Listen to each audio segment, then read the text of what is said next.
Hey guys, thanks for joining us back on Realty Check, your local Las Vegas real estate news show. And we have our guest here returning once again, Miss Mia Wolfe. Hello, everybody. Yes, First Class Real Estate. Thank you so much for coming back on the show, Mia. And then I'm one of your hosts, Tiana Carroll, and this is... Yeah, I'm Trish Williams. So, here we are.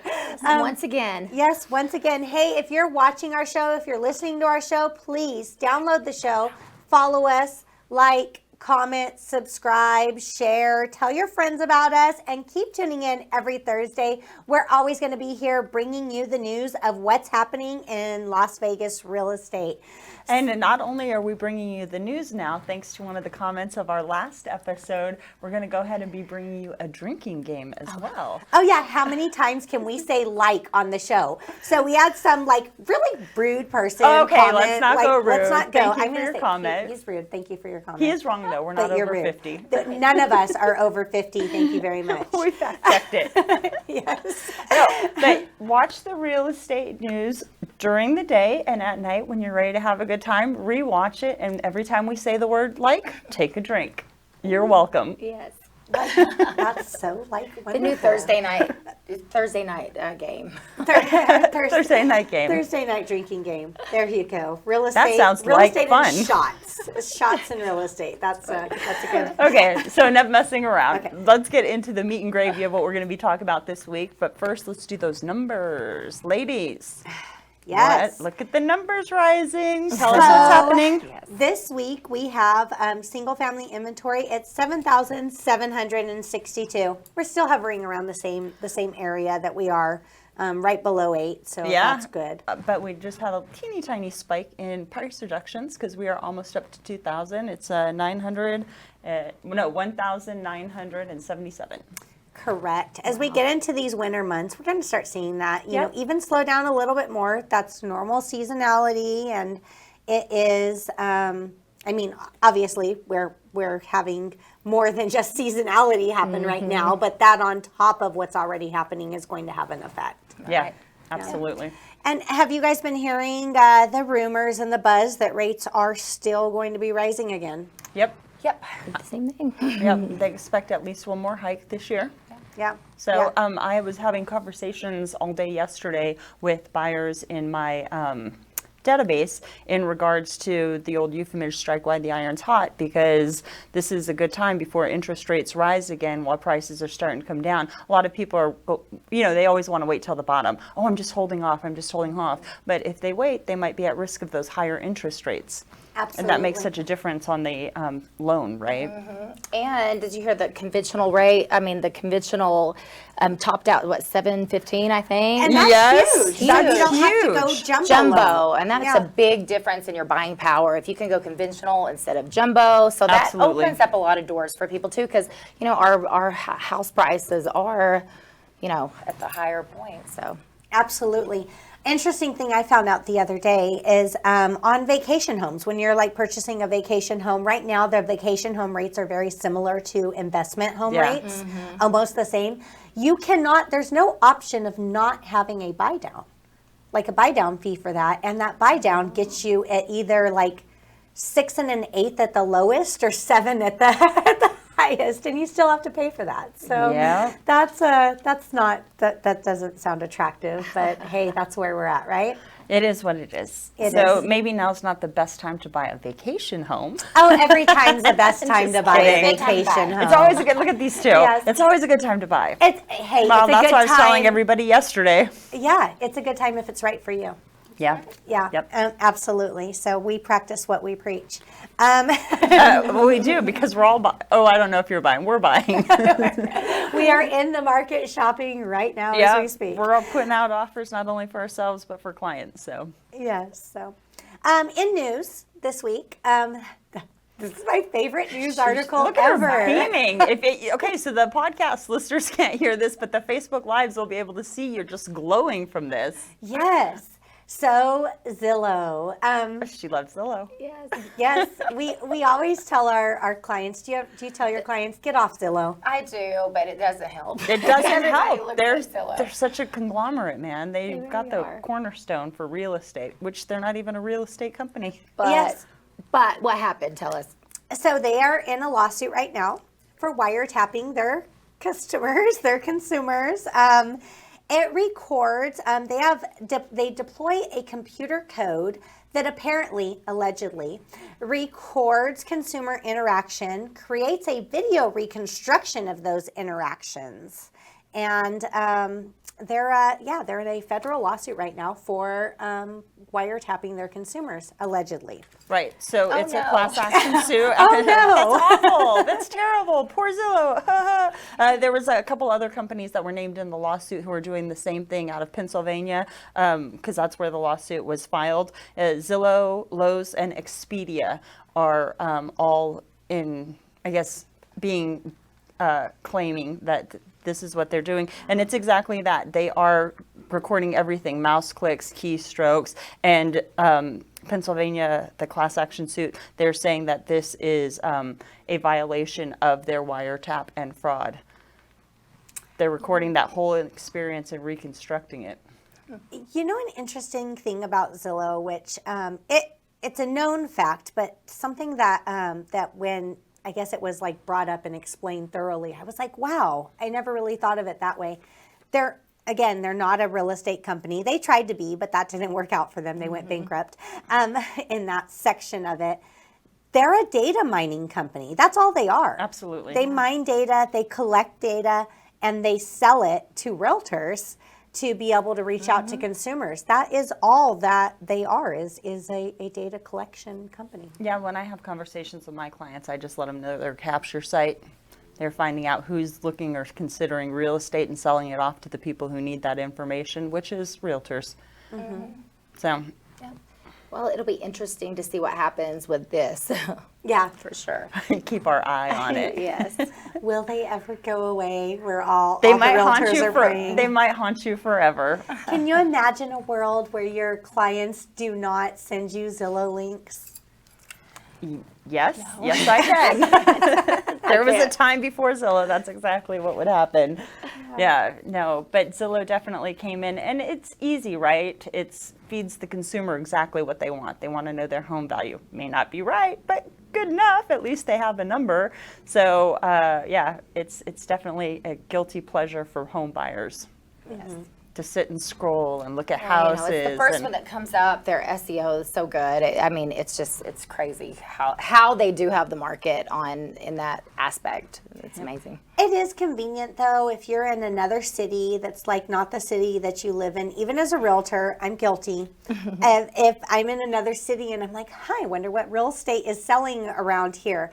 Yes, I do have and I'm so horrible because I do have my KW app, which is great or works, but I always just like click Zillow because it's like, you know, they're tracking me anyways. So I know as soon as I open their website, it's going to show anything around me. Well, I kind of find too that sometimes some of our clients do, you know, in the process of selling their house, because they check their Zillow's estimate too all the time. You know, I mean, even though we tell them what comps are, they look at their Zillow's estimate and they'll go, my estimate changed by $50,000 last night. You know, it either went down or up, you know, depending on what it is. And I'm like, see, there you go. Like it changed that much overnight. Yeah, yeah. And they do. I've noticed that Zillow, here's what I think their algorithm does. I'm not sure, but with these estimates, when you list a home, have you noticed when you list a home, suddenly the Zestimate changes? Yeah, it'll go up to your list price sometimes. Sometimes, yeah. And I think that they do that based on the amount of clicks.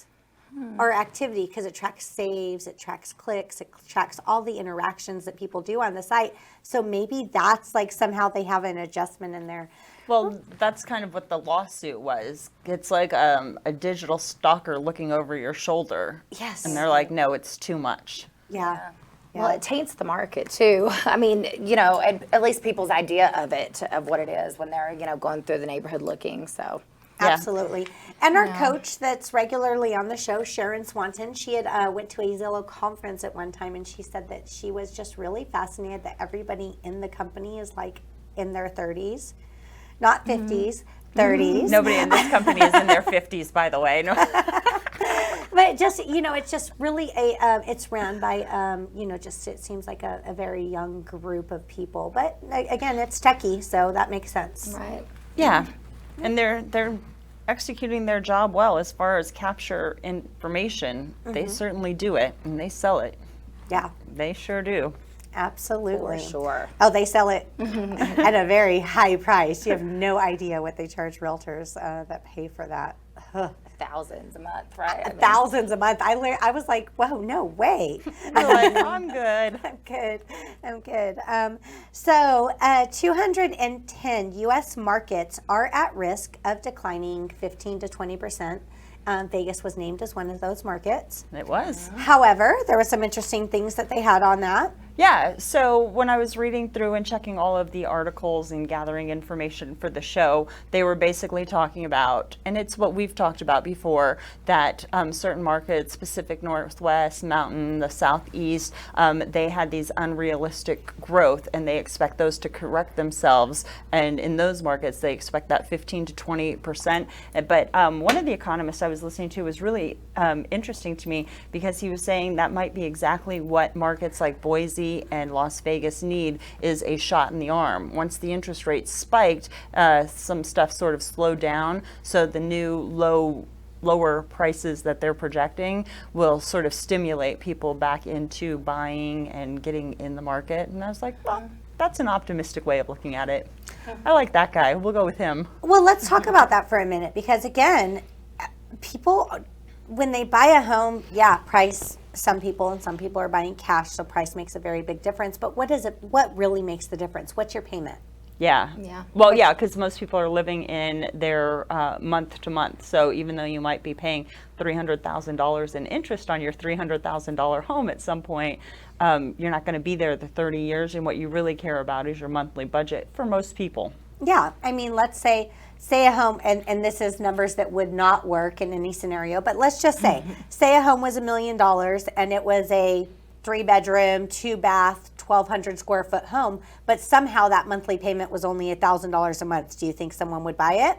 Oh, yeah. Absolutely. Sure. Yeah, Absolutely. but there's no world that's real. There's no world where that's real. I'm just Don't call me for exaggerating that here. deal out there, people. Don't That's not call real. me for that deal. We're not going to make it happen. But however, that's the thing. But yet that same house, if a house was $100,000 and 3-bedroom, 2-bath, 1,200, 1,500 square foot house, and that house was $100,000, but somehow that payment was $4,000 a month.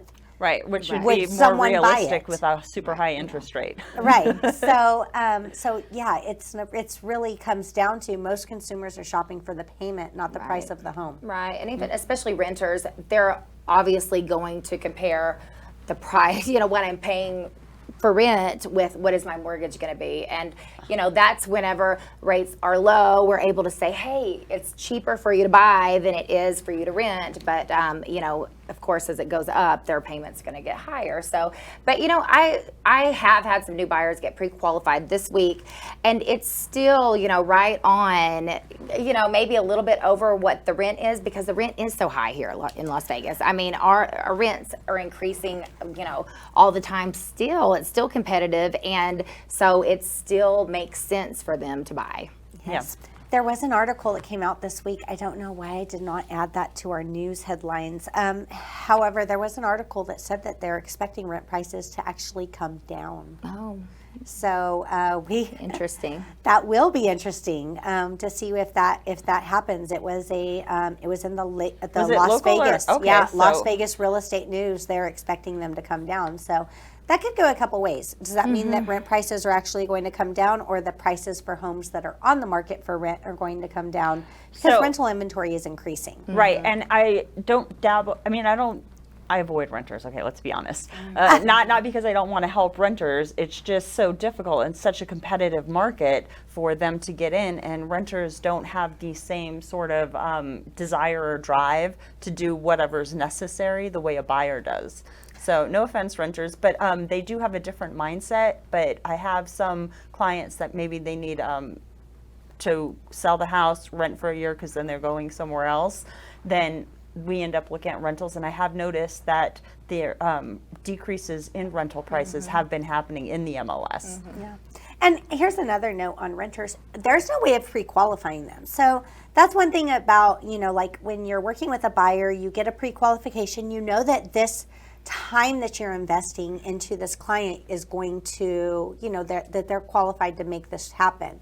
For a renter, you could spend time out showing rentals with them with no pre-qualification or anything like that, and then find out that there's no way that they're going to get their application accepted because of something that's an automatic denial. So right, which is a good point for renters. If you're renting, like, you still need to know what your credit score is, if you've had evictions. I mean, because it is kind of hard to get your application accepted. If you have a low credit score, then we can kind of refer you to somewhere that takes high risk. But that is something, because renters get frustrated too, putting in applications, paying application fees, doing all these things. It is costly, but if you are, educated yourself about where you are, then it makes the process a lot easier. Because I do know a couple people out there looking for rentals and, just blindly doing it, and they're wasting a ton of money because, they didn't know what the criteria was. Yeah, so we have a lot of new agents when they come in the office. Everybody wants to throw their rental referrals to them and let them, just like, hey, I'm throwing you a bone. Go take this for showing. Right. It is good practice for showing, and I'm glad that at the beginning of my career I did it, and so I knew exactly what it was. And now when people come in to the agency and they're going to start working with rentals, I always sit a new agent down and let them know, like, if you're going to work with a renter, have them fill out the application before you even take them out. If they don't even have the ability to get a complete application to you, then they're not going to be good to work with. And I was like, have them take pictures on their phone, screenshot their credit score, make sure that they have reference letters from their current landlord. And I start making them put everything that they'll need in place. So at least we know that they're in the game. They're interested. They're serious about finding a rental. Because another thing, rentals will just spin their wheels. They end up in an apartment and they don't quite understand. You have to educate them that they're not doing themselves anything in the wealth building sector of their life by renting. That's just throwing money away. 100% interest, no tax breaks, no appreciation. So converting those guys to buyers is the goal. Well, yeah, that's why I think Trish is the same too, because I know she helped me when I first started. I mean, almost all of my renters that I've worked with have turned into buyers. Yeah. So, I mean, I treat, the renters just the same as I do another client, but also at the same time helping them to get, hey, this is temporary, because it is. If you're renting, they could sell the house tomorrow. They'll have to finish your lease out, but you don't have anywhere to go. And I think Trish helped me a lot my first year in real estate, because she was like, listen, you've got to teach them how to become a buyer. You know? Absolutely, For sure, so. Because that is, once you understand that the numbers are so, once you lay it out, it's a no-brainer. It makes so much sense. Why on earth would you rent, even if you're not going to be there forever, or you're going to be there for a couple years? It still makes sense. Yeah. Being a renter is just not. It doesn't make sense. So let's get into our show topic today. Yeah. FSBO. So for I don't know, for people out there that hear the word FSBO but don't really know what that means, or what are these realtors talking about? It is for sell by owner, and that is. Well, people think that it's a really good idea. Yeah, well, sellers, their bottom line is always what they're concerned about. So they think that they're going to save themselves realtor fees by going for sale by owner. That's always the misconception. And you can absolutely sell your home by yourself, right? It's not illegal to do, but you do leave yourself open to liabilities and stuff if you don't know the laws and the time frames and what sort of disclosures that you have to get to the buyers and stuff like that. So you're not bringing any value, you're not protecting yourself. So I don't know, if I were going to sell a house, I would definitely use a realtor. But they're out there, they're doing it, and just like everybody else in this market who is scrambling to make any kind of deal happen because we sort of slow down a bit, they're feeling it. Yeah, that's it's exposure, marketing, everything. Right now, with the way that the market shifted, oh my goodness, I can only imagine how for sell by owners are getting taken advantage of. right? True. I mean, we were using, when inventory was low, we were really looking for sale by owners to try to find houses for our clients. But I looked today, and because Zillow will advertise. Oh boy, here we for go. sale by Ladies, owner. That's what they will use for their marketing. I mean, there's a couple websites where they can, it's all for sale by owners. Facebook Marketplace is typically where, if somebody's selling their own home, they'll go. But I looked today, there was like 87 in the Las Vegas area that are for sale by owner on Zillow. And, I saw a couple that had just come up in the past couple of days, but I just can't imagine. And how many have you converted as, for sale by owner and sold, represented? A few. And I Trish is actually a rock star when it comes to for sale by owners, because she goes out looking for her buyers. I mean, it's a big prospecting market for us as real estate agents. Right. And some of the best deals that I've ever, and I'm proud to say this, some of the best deals that I have ever gotten, my buyers have been from for sale by owners, because there's a lot deals to be had there. Home I purchased was a for sale by owner. For myself, my primary residence, and I think I got a great deal on that too. You're like, yay! Look, now everybody's out there going, I'm going to sell my home. But and they do. I don't want to say the Z word. We've said that enough today, and we don't want to turn that into a drinking game either. But they are a good resource for sale by owners, because it's the only place that they can sort of nationally syndicate their listing out. Because if you're not on the MLS, you're missing all of, and this is the key buzzword here, folks, the qualified buyers. Right. So one of the things that drives me nuts about a for sale by owner is that they open their door to anybody. That is not safe. I know. That is not safe. It is crazy. It is crazy. And the other thing is, the statistics are showing that for sale by owners are leaving between 15 and 18% of money on the table trying to save. And there's no set fee, but let's say on average 6% in commissions. Trying to save that, they're leaving 15 to 18% on the table. Come on, it makes no sense. They're looking at the whole formula backwards. And that is true. So last summer, which was when it was a hot market, there was a for sale by owner. I had reached out to them. I actually did an open house there. They had been trying to sell it for about 3 months. And I was just like, why don't you just let me put it on the MLS and see where we go? I mean, I got him an offer of $30,000 over list price in like 4 days. And they had been trying to sell it themselves for months in a hot market. And it's because it can't be seen on the MLS. The real estate agents aren't seeing it. And it's not, that goes out to 6,000 different websites if it's listed on the MLS. Yep, syndicated. And time. The time and the era that we're in makes a huge difference as well.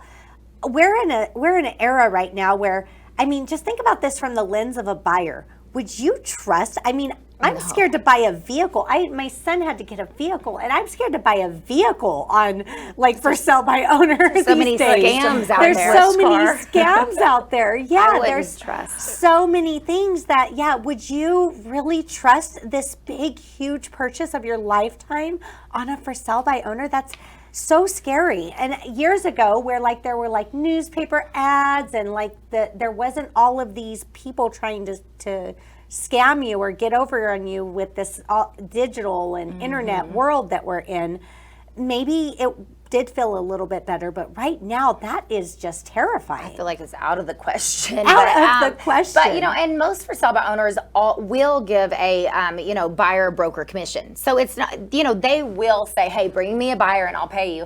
But then it's kind of like, but we want you to do both sides of the deal. Right, the transaction. Right, because you're going to ask a for sale by owner. If you are, you need to get an SRPD. You need to know, that's a disclosure agreement from them. I doubt they would have that. Yeah. No, I've in dealing with purchases, because I've represented a few purchases for the buyer on a for sale by owner transaction, and that also is so absurd to me. You'll pay the buyers. You'll pay the buyer's agent commission, so you'll pay for the buyer to have representation, but you won't pay for your own representation. That right. You'll pay for the other person's lawyer. It's not a lawyer, but it's just that's It's like going to court representing yourself but paying for the other party's lawyer. That's right. For crazy. those of you out there who don't know, a good when you in our valley, it is customary for the seller to pay both the buyer's and the seller's commission, meaning that 6% listing that you take, half of it gets divvied 3% to the buyer's agent, 3% to the seller's agent. If it's a 6%. Yes. Right. If it's a 6% listing, it's always negotiable, right? But I take 7, by the way, so know that if you're going to call me.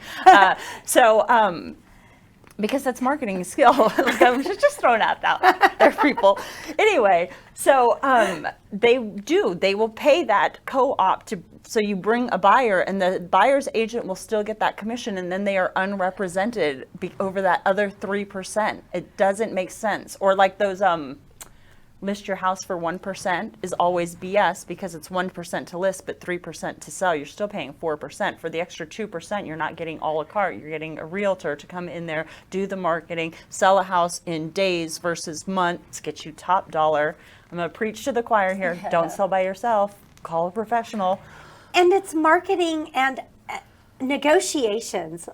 So underrated, because it's negotiations. When we're representing our client, this for sale by owner might think, oh, they're doing my paperwork for me too, or they're doing whatever, but we have to state clearly to them that we are not representing you. We're representing the buyer.